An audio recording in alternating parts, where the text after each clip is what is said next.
Tôi ở miệt vườn nên tuổi thơ mang nhiều kỷ niệm.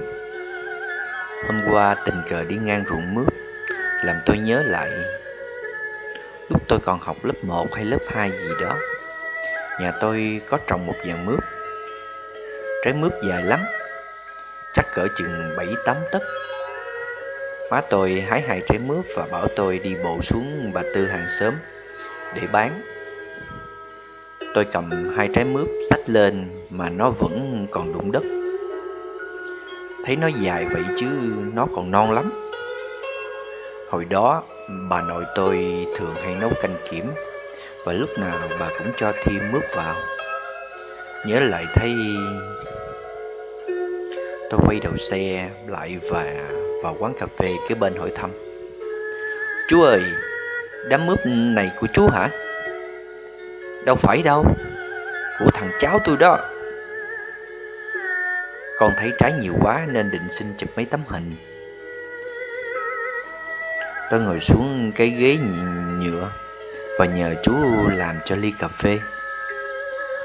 Hớp vội ngụm cà phê và nôn nao muốn ra ruộng mướp. "Làm gì vội vậy? Cứ thong thả ngồi uống nước chút đã. Thằng cháu tôi nó cũng khó chịu lắm.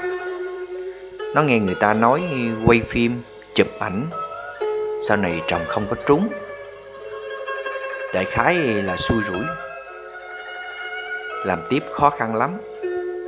Cái ông xóm trên trồng đám rẫy trúng hết hồn luôn. Quay lên truyền hình lần đó, mấy lần sau ông trồng lại có ra gì đâu. Nay lên vườn luôn rồi. Mày có chụp hình thì ra mấy hè chú đó, lòn tay qua rào chụp cũng được rồi, chứ gặp nó thì nó không cho đâu." "Dạ, vậy để con ra đó." Tôi mò ra mé hè, tìm chỗ trống trống đưa điện thoại lên, làm lia lịa mấy tấm, rồi sẵn quay luôn một đoạn cho nó sống động. Mãi rê tới rê lui thì thấy trên màn hình có cái gì màu xanh biển đang di chuyển. Ngước nhìn bên ngoài mới phát hiện ra có một người ở xa xa đằng kia. Chắc là ông chủ ruộng.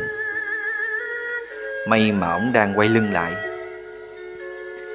Sợ ông phát hiện nên tôi vội nhẹ nhẹ rút lui. "Chú ơi, con thấy có ông nào mặc áo xanh ngoài đó." "À, thằng cháu tôi, chủ ruộng đó. Nó mới ghé lấy cây cuốc lúc nãy mà chú quên nói." Thế là tôi một phen hú vía. Tiếp tục ly cà phê còn dang dở với ông chủ quán: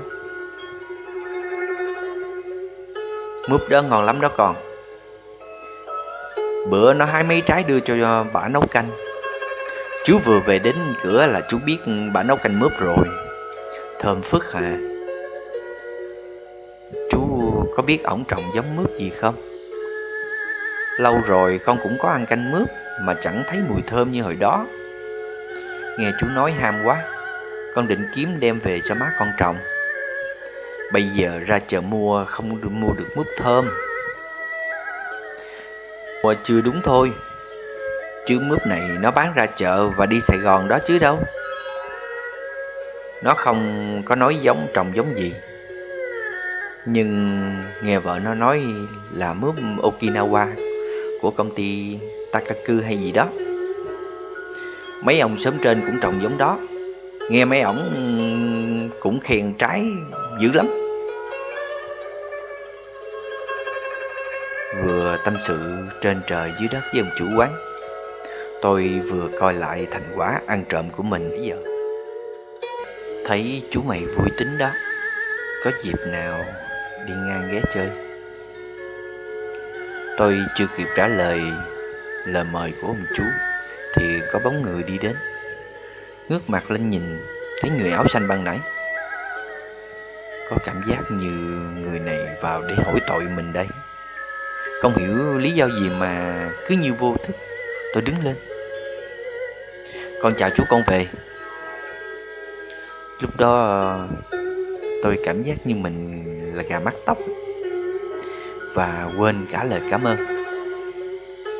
Lên xe tôi quay đầu nhìn lại, thấy hai người đứng nhìn theo tôi cười cười thật khó hiểu. Khi về đến nhà, tôi mới chợt nhớ rằng hôm nay ông chủ đã tặng tôi luôn ly cà phê. Và lần đó cũng là một khoảnh khắc mà một lần nữa tôi đã ghi thêm vào kỷ niệm của mình.